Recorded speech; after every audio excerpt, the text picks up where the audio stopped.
Welcome to the National Indian Gaming Association's The New Normal weekly webcast series. My name is Ashley Cope and I'm the marketing manager for the Indian Gaming Trade Show and Convention. I would just like to share a few housekeeping tips before we get started. Everyone is muted by default except for our speakers. If you have any questions during the presentation, please type them into the question or chat box and they will be brought up at the end. This session will also be recorded and available on our website. Now, without further ado, I would like to introduce Victor Rocha, Conference Chairman of the National Indian Gaming Association. Thank you, Ashley. Good morning, everyone. My name is Victor Rocha. I'm the Conference Chairman for the National Gaming Association. My co-host is Jason Giles. He's the Executive Director for the National Gaming Association. And welcome to the New Normal. Today's webcast is a very special one. And I know I kind of say that all the time, but it really is. For those of you keeping score, just recently, the Seminoles in the state of Florida announced this blockbuster compact, and there's so many moving parts to it that I had to bring in the pros. I had to go get the big guns to help me understand this thing. So first of all, I would like to invite our very special guests. Our first guest is Mary Ellen Klas. She's a Capital Bureau Chief of the Miami Herald.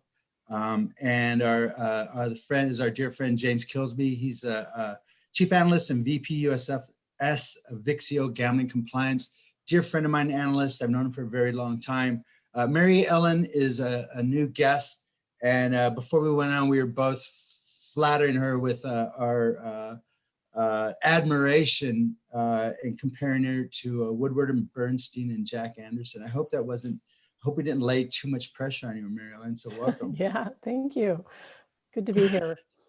So you know what, let's talk a little bit, like I said, before we started, when this thing was announced last week, I saw it on Twitter, I saw it come in, and, my first reaction, like everything else, was, yeah, right. You know what I mean? How many times have we been down this path? And, Florida is a fascinating state to watch when you look at the politics, because you have one tribe like the Seminoles, which have a lot of weight. Someone called them the 3,000-pound gorilla last week, which I thought was very appropriate. And, and for the rest of Indian country, we're very much engaged in watching this thing. But can you tell us a little bit about this deal in Florida? What makes it so special? Well, as you've been saying, Florida has gone through fits and starts of a massive gaming deal for a really long time. It's almost as if it's become like the regular tradition. Every legislative session, there's a gaming bill. There's rumors that they're coming to some kind of agreement on something new, and it all falls apart, mostly from its own weight. Because in Florida, in order to get the legislature has to ratify every gaming deal, and because the pari-mutuel industry, which is obviously threatened by any expansion of gaming by the tribe, because there are 26 pari-mutuels in the state still operating, and they're pretty widely spread out in terms of geographic distribution. And so they kind of get their legislators aligned with them and effectively have interfered with any progress being made for many years. There's so many parts and players that are interested in their own piece of this, that things just normally, implode from their own weight. So the idea that this one moved forward is a pretty big advancement. It's a pretty big deal, and a lot of credit goes to Governor Ron DeSantis, who was really instrumental in keeping, it came together at one point and then fell apart again because the tribe rejected it. I don't know for sure what changed. I have speculation about it, but that'll all come out. But the bottom line is this now is a very big agreement. It's definitely beneficial for the tribe, and it still needs ratification. And they just announced this morning that they have finalized a special session for May 17th to last for a week and to get legislative ratification. And along with it, they're going to put some other pieces of legislation designed to appease the pari-mutuel industry in a pretty significant way. It seems like if you look at Arizona and what just happened over there, a big part of it is just, it really is an expansion of gaming. It's like it's off the reservation now. It's, to move it in Florida, you got to bring in the pari-mutuels, and the same thing happened in Arizona. You have to bring in what do you think changed this time? I mean, what is it? Just the fact that there's pressure in the other states moving? Is it the leagues? Is it, what do you think was different this time than before the pandemic? Or was it the pandemic? Well, I'd love to hear James's take on that, because I think he watches the national trends more. I do think that a couple of things are at play here, and that is that there's really an enormous acceptance of gaming as it relates to sports betting. And it's very exciting to many people, and it's really exciting to the younger generation. And I don't know, but I've been told by a lot of gaming watchers for a long time that these traditional casino games have less appeal to a younger audience. But if they're people are attracted to those when they also see the entertainment and the great restaurants and sort of the whole package. And so introducing these venues to a new audience is the only way to keep this industry going, obviously. And I think that the veneer of these old time, grim and dark sporting or casinos are I think that is no longer as onerous a concern for people. I think that many people are now sort of past that, and as they see sports betting as something, I do it with my basketball picks. Why can't we do it in Florida for all the sports teams we have? James, what do you think about that? It is, when I went to my first sports book in the UK, I've been to DMVs with more charm, and what's happening, James? Is sports betting just this tidal wave that's lapping up on everybody's doorsteps? And what's changed, my friend? I definitely think fully agree with Mary Ellen that that's a very meaningful factor in that got the governor's office and the Seminole tribe over the line here. I think sports betting since the Supreme Court ruling, that's expanded in an unprecedentedly quick pace across the country. And what we're seeing, I think, not just in Florida, but I think absolutely is the case here in Florida. It's like an elixir that greases other conversations and brings them together and gets them done. There's been a lot of issues in Florida that have had to been tied together in a Seminole compact, from the designated player games in the pari-mutuel facilities to historical racing, creating a new gaming commission. These have been discussed. There are few things in the compact that are brand new issues that weren't even at least partially addressed in the agreement that the former Governor Scott reached with the Seminole tribe a few years ago.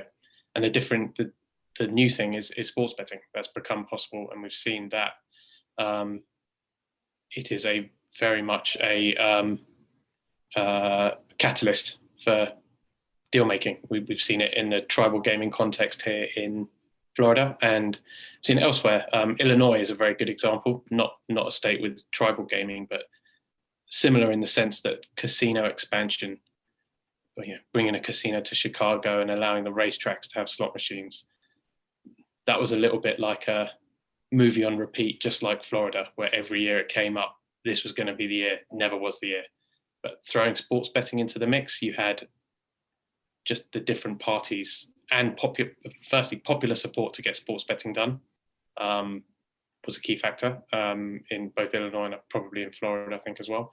There's political points to be scored by legalizing sports betting that really doesn't, to be honest, apply to addressing designated player games in pari-mutuel venues. we've seen it in a couple of states where having sports betting be part of the conversation around gambling legislation and gambling regulation has made deals happen that were not possible before Supreme Court rule. Right. So what's unique to this deal for Indian country that isn't like anything else that we've seen? I think the biggest, the most notable element that is getting a lot of play, and I think will come up inevitably during the conversations in the special session, is the ability of the tribe to conduct sports betting online beyond the tribal lands. It's absolutely not. I make it, I think, 11 states, but roughly a dozen states where Indian tribes are able to conduct sports betting in their tribal casinos. I don't think there's any degree of doubt that a state and a tribe can agree through a compact for sportsbook to be operated in a tribal casino. There's no novelty factor to that anymore. But what is very much different about the Seminole Compact in Florida is that through the compact, the state and the tribe would determine that a bet struck via a server that's on the Indian lands, but placed either from a player's mobile device in Miami, in Tallahassee, wherever, that would legally occur on the Indian lands, and therefore you could have online sports betting conducted statewide as a form of tribal gaming. And that is, to my knowledge, that has never been, we've never seen a state or a tribe structure sports betting in that way. I thought Desert Rose kind of answered that it has to be on the reservation. It has to be, you can't do the proxy but these are going to be off reservation bets. But listen, this is just an amazing deal. Nobody thought it would come together. Nobody thought this. So I think, you just can't underestimate the Seminoles and what they've been able to do. And, this is, I think when you have an administration like the Biden administration, which is, listening to the tribes and stuff like that. So, there's probably other ways that we haven't thought about that are still in play here too. Mary Ellen, how are you doing? What's the weather like in Florida? Is it beautiful over there right now? Or is it like California? It's now, we've had this lovely spring, and it's now getting hot and humid. And humid's hear that, Jason? Yes. You hear that, Jason? Sunshine in California, sunshine in Florida. Yeah. Well, Mary Ellen, let's get into the problems with this. I mean, in your article, which was excellent, you listed the various actors that are opposed to this, and then it's not at all clear how that requirement of what was it, Amendment Article 3, where apparently it does state that the population of Florida has to vote on any new games, and how whether this amendment to the compact is going to be able to circumscribe those state rules on new gaming. And some of the opposition from the business leaders that you mentioned was surprising. Like what does some of the business, I guess that's the biggest one, because that's DeSantis's supporters right there for the most part. A lot of these business guys, the Bremen Auto Group and some of these other real estate developers, where is the opposition coming from the business side of things, other than the natural competition? Why would they be opposing this? Well, there's a couple of things. There's different actors. Number one is just the traditionalists who are fearful of gaming and addiction and compulsive gamblers and that kind of those traditional opponents of gambling. And there's a group that was behind and organized the campaign to get the constitutional amendment by voter initiative onto the 2018 ballot. And then they pushed to have it passed. And in Florida, in order for a constitutional amendment to succeed, it has to have 60% of the vote. And their constitutional amendment won 71% of the vote. And it was a pretty basic request. It was that any expansion of gambling in Florida beyond what is already in existence, unless it is written into a compact with a Native American tribe, would have to be approved by voters in a statewide referendum.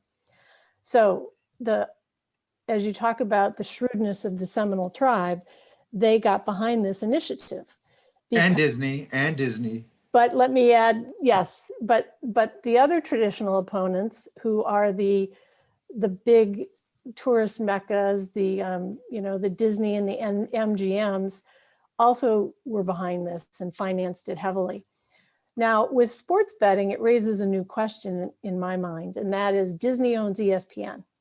ESPN gets to benefit potentially, right, from additional betting on every play that people watch, every, the prop betting, all that stuff that is going to be authorized under this. So will Disney come out in opposition? We don't know. There is a very aggressive group of opponents, however, and that is they're based in Miami and Miami Beach. These are longtime business owners who fear that because South Florida has casinos already, that the existing resorts there will try to get a gaming license, and that will change the tenor of the community in their mind. So these very wealthy,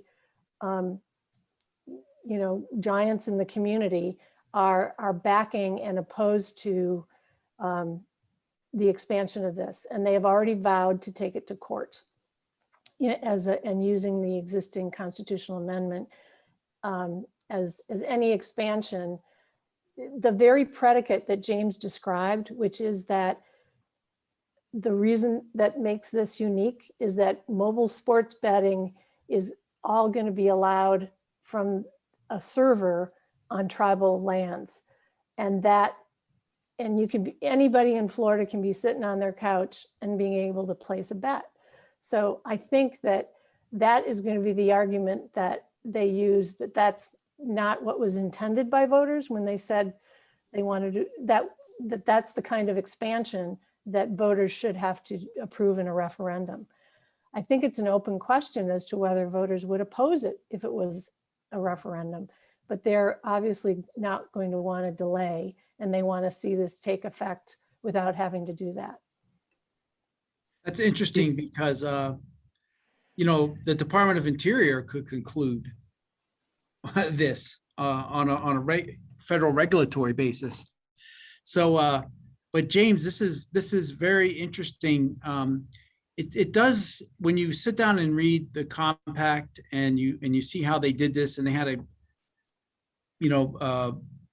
one thing, in order to allow people to bet on past horse racing and past highlight and all those things, which are very big in Florida. I don't think most people know how big highlight and dog racing are in Florida, but they had to change the law there in order to allow betting on past races.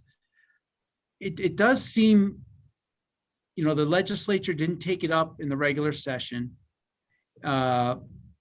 Is there, I don't know, it doesn't seem like there's the support there that you would envision if, Ron DeSantis is behind this bill and pushing it forward. Where do you think the special session is going to lead? And even if they do ratify it all, it could be struck down at the state court level, it could be struck down at the federal regulatory level. Yeah, I think you're exactly right. To my mind, there's three hurdles that have to be overcome in order for this compact to take full effect. Firstly, the compact and the related legislation that's going to change Florida gaming laws to sort of comport with the compact, that's going to have to clearly be passed in the House and the Senate. I'd be interested very much in Mary Ellen's thoughts and defer to her expertise here, but I would have thought that if I'm not mistaken, the legislature has given the governor a number of legislative wins during this session, and ahead of an election year next year, I would be very surprised if a Republican-led Florida legislature nixed a compact that the governor had negotiated and essentially engineered a special session on. So my default position right now is this gets passed in the special session. But I think when we think about ratifying the compact, though, what's something that people are going to have to bear in mind as this plays out 2 weeks from now. A compact isn't a bill; it's not a piece of legislation. You can't have committees amending bits of the compact and advancing it through the process and have it change when it's introduced and ratified. Only the governor and the tribe can renegotiate elements of the compact, which of course could be done. But this isn't like moving a compact is not a piece of legislation. It's, there will be bills that relate to it, but this is about ratifying an agreement that's between two parties, not up for the legislature to renegotiate, frankly. So the legislature is an obstacle. Then secondly, you have approval by Department of Interior. Jason, you would know significantly more about this than I would, but it is absolutely not unprecedented for the Department of Interior to reject a compact that's agreed between a state and a tribe. Under the Obama administration, at least, I can think of at least 2 compacts that were denied, and I'm sure there's many more, historically. So Interior is going to have to look at that question really as to is it legal under the Indian Gaming Regulatory Act for the bet to take place at a server on Indian lands, but the player to be off the reservation, and it's still to be legitimate form of gaming that falls under IGRA. So that's going to get a careful review. The nominee for Assistant Secretary of the Bureau of Indian Affairs is somebody that I think a former guest of this webcast, but Yes, he knows that issue, having addressed it in different guises in Michigan. So this is going to get a careful look, I'd have thought, at Interior. I think they will be very much aware of the precedent that it would be setting. And then finally, there's legal challenges. Based on everything that's been said about the compact since it was published and signed, there will be litigation, and I guess there would a legal challenge against one aspect of the compact collapse the whole thing once it's been signed and sealed? Not necessarily. They could just sever a portion of the compact and the rest of it remains in place. So really, they're going to be the three elements, and approval of or otherwise of the compact in this special session is the first. It's the next chapter, but it's not the last one in this deal. and what about the establishment of a gaming control commission? Is that controversial at all, or is that something that they need hat in hand with this whole compact and the legislation?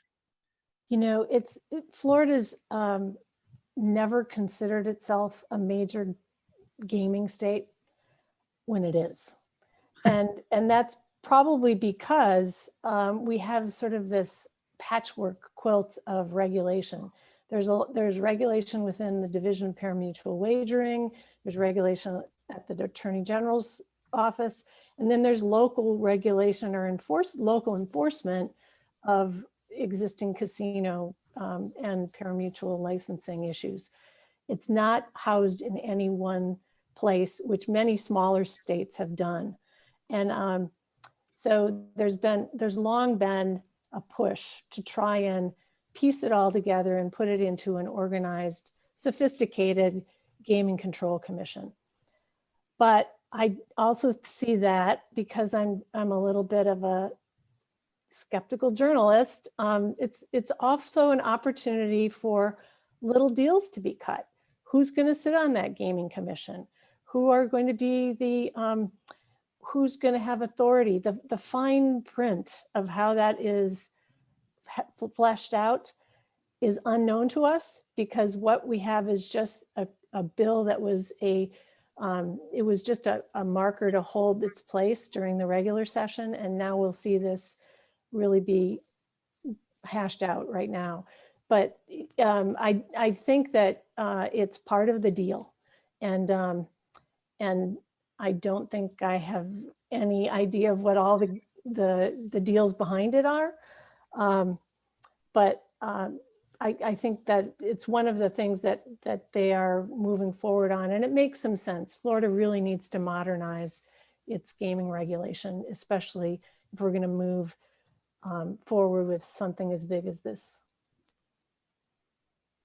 Mary, how much do you think the pandemic had to play into this? How bad was Florida hurt in this, and how much money is the state going to get out of this compact?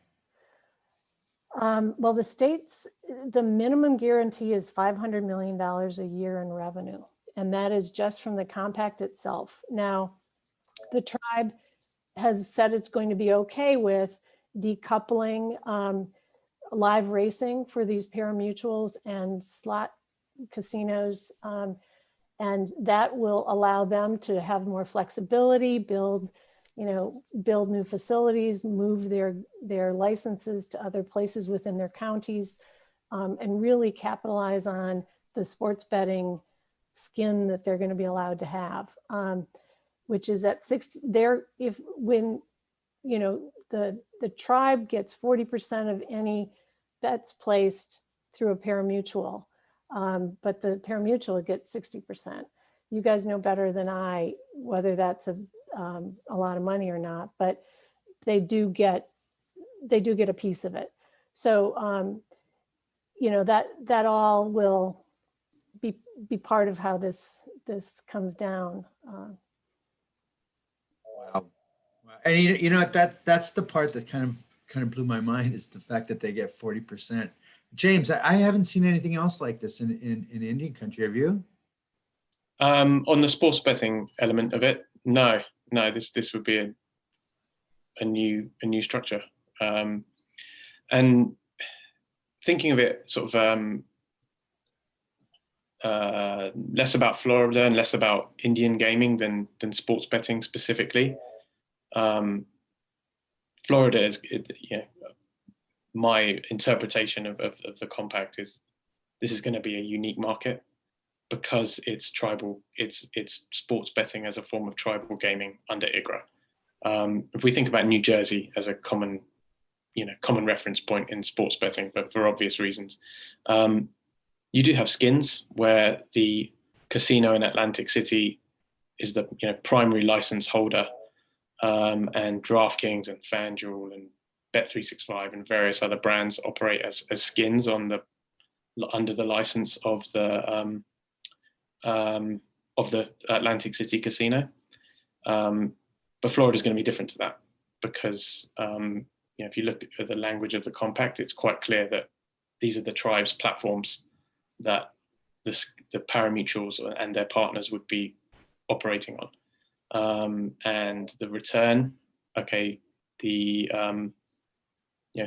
pari-mutuel would take 60%, but in a market like New Jersey, DraftKings keeps closer to 90 or 95% of its revenue and passes only 5 to 10% through to the casino, to its partner. So the economics of this are skewed far more towards the tribe than it would be in a skin relationship in a New Jersey or a Michigan or a Pennsylvania. And the reason for that, again, it comes back to IGRA. For the tribe, for this to be a form of tribal gaming, well, the tribe has to be the primary beneficiary. I think the word is that has to have the sole proprietary interest over the sports betting operation. And the Seminole tribe can't have the sole proprietary interest over an online sports book if it doesn't control the platform, doesn't decide what bets are accepted or otherwise, doesn't set the odds, and it gives up 90% of the revenue. So this has been very much drawn up, coming back to the fact that it has to be done in a way that is a form of Indian gaming. So Jason, do you think their lawyers will be in demand for the rest of the country? What can the rest of the country like California learn from this deal? What can the California tribes learn from it?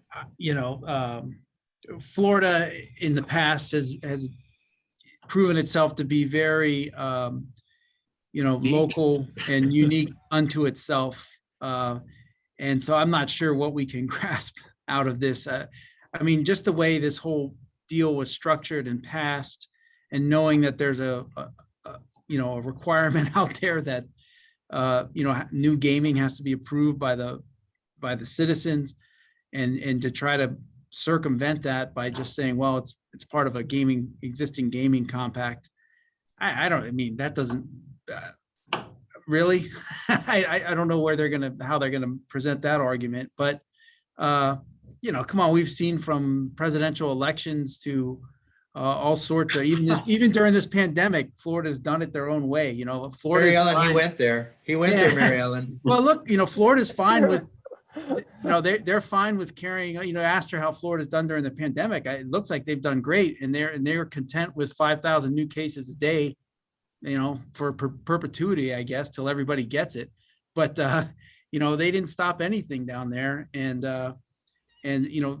tourism is everything to them, and gambling is such a huge part of tourism now, that extra amenity, and really to think that you could walk into any casino anymore and not have craps, roulette, and sports betting. It's not, you wouldn't even consider it a casino anymore. It's like, what is this, bad excuse for a casino? So it's really unique, but this is what's happening across the country. I mean, marijuana is in the same boat. It's like everyone's legalizing marijuana with no thought of repercussions or looking down the line of what's going to happen once you're fully legalized. But even there, you have states that have been legalized for years, and you can take something away from it, the positive aspects of it. So this sports betting and online gambling, it's kind of wide open right now. And I hate to sound like a broken record every week, until the federal Congress, until our federal government gets its act together and revises all these old 1950s laws that were designed to catch the mobster on the phone on the side of the street. We have a very bad patchwork of any kind of federal regulation on this. And that really impacts how the banking system is working. And that's really where you feel it. If banks and credit cards are not comfortable with doing transactions, they'll just cut them off. And so potentially, if you don't have that side of the equation down pat, everyone's going to just carry a bunch of cash everywhere and make their sports bets. No, that's not feasible. Although that's what DC's trying to do. And you go to the sports books here that are opened up, and there's lines out the door. I mean, it's ludicrous. And meanwhile, you have Virginia right next door that legalized sports betting in November. And 6 weeks later, they just let everybody in with their own mobile app, and everybody can do it on their phone, and everybody can load up their accounts with their credit cards. And it's a free for all, and not a free for all, but that's the way Virginia's decided to go. We don't care how they fund their accounts. So all this stuff could be worked out at a federal level with some guidance, but we're just going to keep getting these piecemeal actions along the way, state by state. And when you get a state like Florida, which has so many different constituencies, it is kind of baffling. I mean, and then they have to do a special session just to get this passed. And Mary Ellen, your reporting on this is so clear, and you lay out all the different actors and characters, and it makes it easy for us in DC to comprehend. But what, on the federal level, why I don't understand why the Florida congressional folks aren't more active in trying to clean up these laws. And there's a lot they could clean up that relates to the cruise industry as well. I mean, I don't know why the cruise industry just can't keep their casinos open now, sitting in the ports, things of that nature. So a lot of different moving parts there that it's hard to comprehend.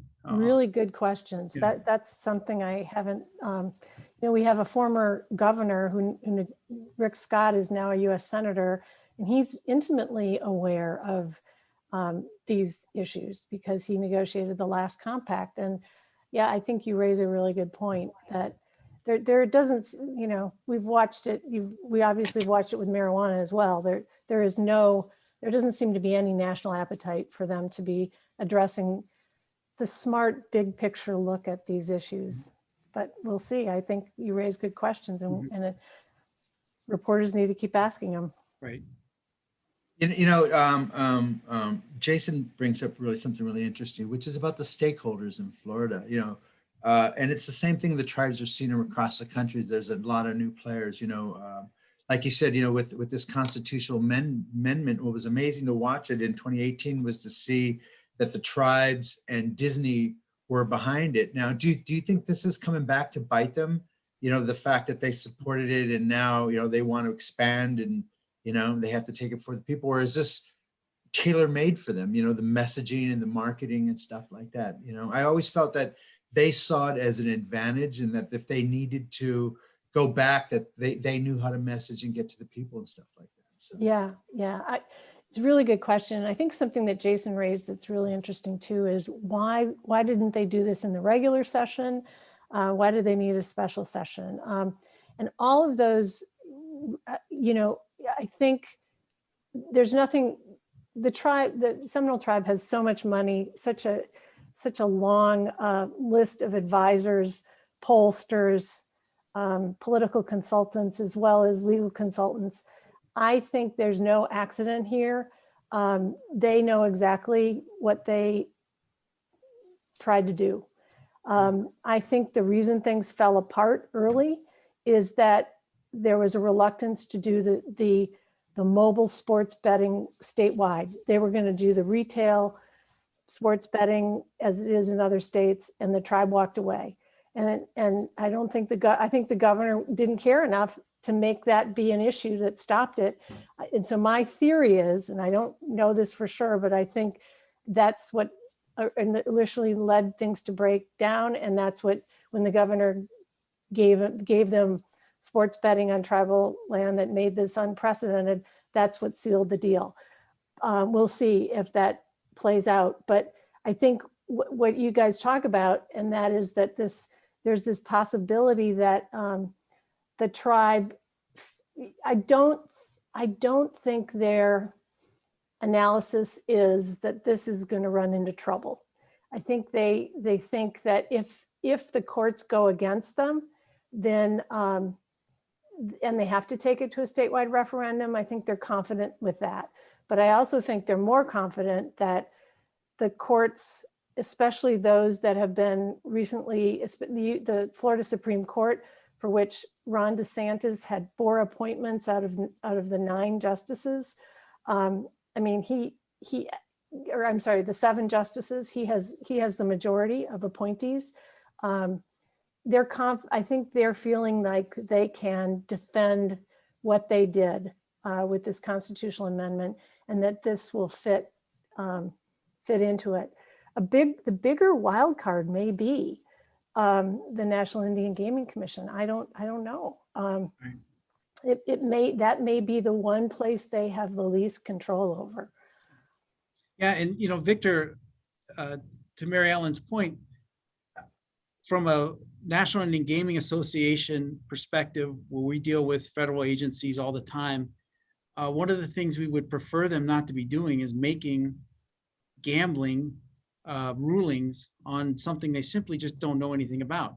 The Interior is not set up to rule on a compact on whether the server that's located on the tribe's reservation is where the bet's occurring or whether it's going to occur off.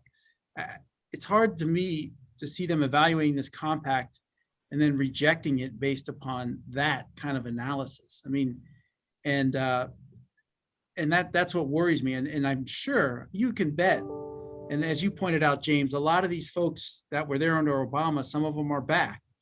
And they're going to kick that right over to the NIGC and say, hey, the Seminoles are going to have the servers on the reservation, but take bets from people located off the reservation. What's your opinion? Now, we've been asking NIGC this question for 10 years. We've been asking them for a lot less than that, actually, on sports betting. And they've been reluctant to get involved in the sports betting issue or online gambling issue because, they keep relying on, we're a federal agency. We'll act upon that when Congress gives us a legislation or Congress gives us a directive to look into that. But until it's a reality, we don't need to really say anything or do anything about it. Well, now during the pandemic, it's just exploded on them and they don't have any guidance. They don't have any good research on answering these types of questions. So to think that this is going to go up to the Interior, who is going to at least ask some questions from the NIGC, is a little bit frightening because it's just not something that's in their wheelhouse to deal with. I'd almost rather have it over at FinCEN or, somewhere in the Treasury answering some of these questions. We should also reference, because again, I'm very confident that this will be brought up in the special session. The notion of sports betting occurring at the site of the server on an Indian land and that being tribal, a possible form of tribal gaming under IGRA, that is a new framework that's been put by the compact. But the argument that the bet occurs where the server is and not where the player is, that's not new. That's what New York has just legalized: online sports betting, commercial online sports betting, not tribal gaming. But the whole constitutionality of that is underpinned by the idea that the bet's going to be on servers that are within casinos. Same story with online casino games in New Jersey. I think Michigan, fundamentally, same thing. So states through state law have successfully,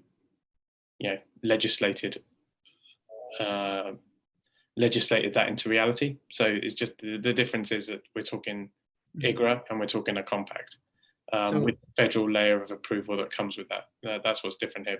But you can be sure that supporters of the compact will be pointing to New Jersey and to New York as precedents for what the compact allows when it comes to servers and location of a bet.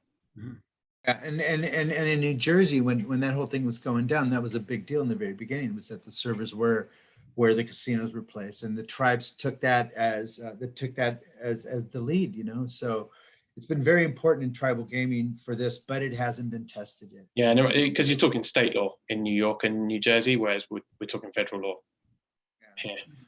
Yeah. So Mary Ellen, so we have May 17th. In your professional opinion, what do you think? I mean, we know it's a sausage factory, but I think the big difference here is the fact that some of these other stakeholders are so new to the game, and it really just changes the math of everything we've had before. What do you think of that? I think that makes a big difference. I think the other factor is that in Florida, the Florida legislature's really been shifting in the sense that there are very few independent thinkers left. And what we have is there's a lot of legislation that's follow the leader, and the leaders are very powerful and very strong. And they really want Governor DeSantis to do well. So one of the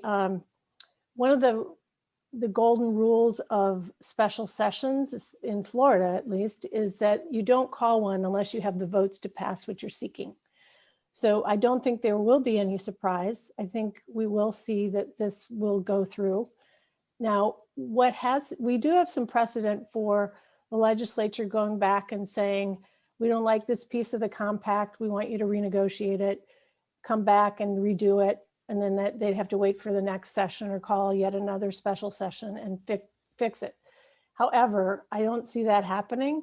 I think a more likely scenario is just that this gets stalled at a lower court level when it's challenged, and then quickly has to move to a higher court level before they remove any,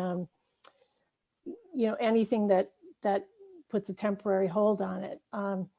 It will be challenged. There's no doubt in my mind. The bigger question is where all the funding will come from for that. And there's the other things that are going to emerge. There's speculation that Donald Trump wants to buy a casino license in Miami-Dade and use that at his Doral Resort, and then maybe sell the Doral Resort to another casino operator because his Doral Resort is bleeding money. If Donald Trump plays into the mix, and that could have some that I think the opponents want that to be part of the dialogue because they think it could have a negative impact on the success of this. I think all that is uncertain, but my prediction is this passes this gets challenged in court, and we'll see what happens at the federal level with Interior. Wow. You know, my intuition and from my years of watching it, just, you know, I don't think the Seminoles would have set it up this way if they don't think they could get it done. I think with the popularity of sports betting and the way it's just moved across the country, it's almost unstoppable.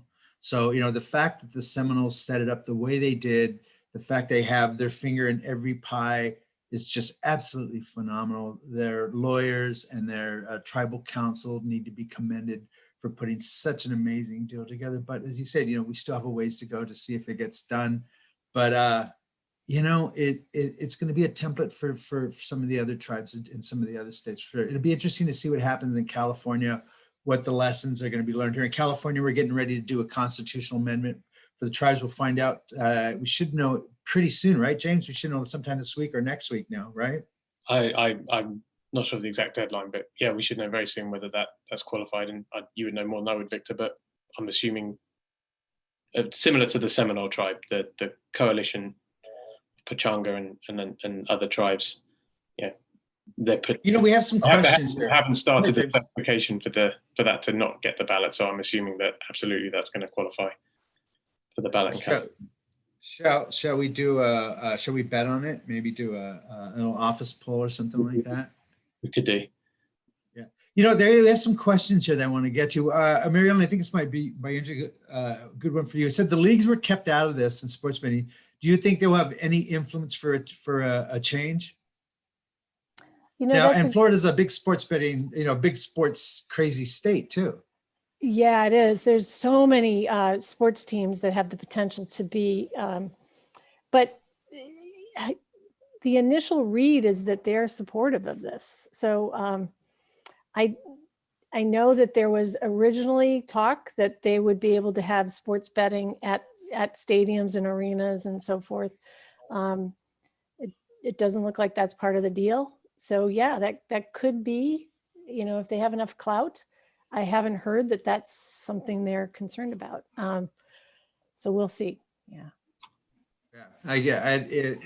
That's kind of what's going on in the rest of the country. If you look at the Arizona deal they just did, the stadiums get sports betting and they get this exclusive 5-block exclusivity zone around the stadiums, which are going to turn into entertainment, restaurants, and stuff like that too. So that seems to be the big trend across the country. James, I'd like you to answer this next question. It goes, how is the Seminole Compact regarding mobile sports betting from off-reservation different from the new compacts in Arizona that allow sports betting? Okay, yeah, so similar or essentially the same when it comes to enabling sports betting in tribal casinos. The tribal casinos in Arizona, through the compact, will be able to add sports betting, alongside slots, table games, etc. Florida is the new Seminole compact, similar in that regard. The Seminole casinos currently limited to slots and blackjack and a couple of other card games. They'll be able to add roulette, craps, and sports books in those tribal casinos. What is different is we've spoken about how the Seminole tribe will also be able to conduct mobile sports betting, through devices, players' devices, and also through kiosks at the other locations, but through the servers on its land. That's not actually part of the compact in Arizona. In Arizona, the tribes, or some of them, are eligible to apply for state licenses to partner with companies to offer online sports betting throughout Arizona. So in Arizona and in Michigan, there's a delineation between tribal sports betting and commercial sports betting. And on-reservation sports betting is done through the compact, but in Michigan and Arizona, taking bets from players beyond the tribal lands is done through a state license. There's no state licensing required of the Seminole tribe here because it's all conducted on Indian lands through the server. So that's an important differentiation. The outcome is the same in that you'd have tribes, tribal gaming entities offering online sports betting throughout Florida, throughout Michigan, which is already happening in Michigan, and throughout Arizona. But in Michigan and Arizona, you know, the market has been divided up between tribal gaming on Indian lands. If the player's beyond Indian lands, it needs to go through the state regulator and be licensed. So that's where this is a new precedent. So Jason, what do we think, man? You know, I think the lesson here is that, you know, one tribe can get more things done than a bunch of tribes. You know, that seems to be the lesson, isn't it? Yeah, I mean, the Seminoles have shown their business acumen over the years, and you know, they're one tribe that, not unsurprisingly, doesn't reach out to us a lot for help in advancing something through the state or something they need legislatively. They've got an army of folks, as Mary Ellen pointed out. So, but again, you know, it's just it's really unclear right now how this is going to shake out, and if it's going to have anything to do with the rest of the country, frankly, because you mentioned all the different stakeholders in Florida. That's just not, you know, in Oklahoma, it's the tribes and that's it. You know, there's no sports, you know, no professional sports teams, you know, Oklahoma City Thunder, but it's not like Florida or Arizona that have all the professional sports leagues there. And it's certainly not anywhere near California. So, you know, I think it's going to be unique unto itself again, but overall, I hope it will help the Florida congressional delegation understand what needs to be done from a federal level to just smooth all these things out. This country can't continue down the road it's on with regards to its banking and its internet laws. I mean, the rest of the world is so far ahead of us. We're a developed world, you know, the Western democracies in Asia. And, you know, look at the way they don't have a big tech problem there. You know, they didn't let Google come in and scoop up every European citizen's addresses and whatever they wanted to take. You know, they have severe limits in the European Union, and same in Japan and South Korea. So this country's got to reform itself with regards to technology, because really that's all what we're talking about. And hopefully Florida will push it in that direction. I think the pandemic has pushed it in that direction.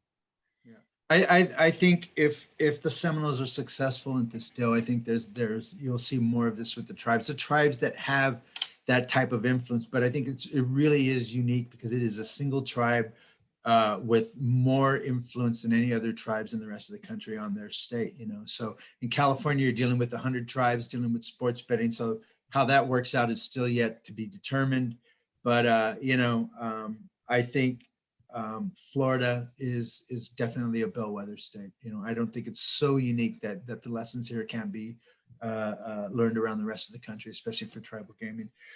You know, you guys, we're close to the end. Mary Ellen, is there anything you would like to tell our audience about Florida? Maybe come down on vacation. You know, I know I have a 5-year-old son and he wants to come to Disney World, but I know the question. Is there anything that you can't gamble on in Florida? I was just looking at it.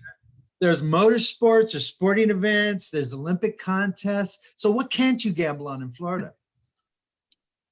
The legislature?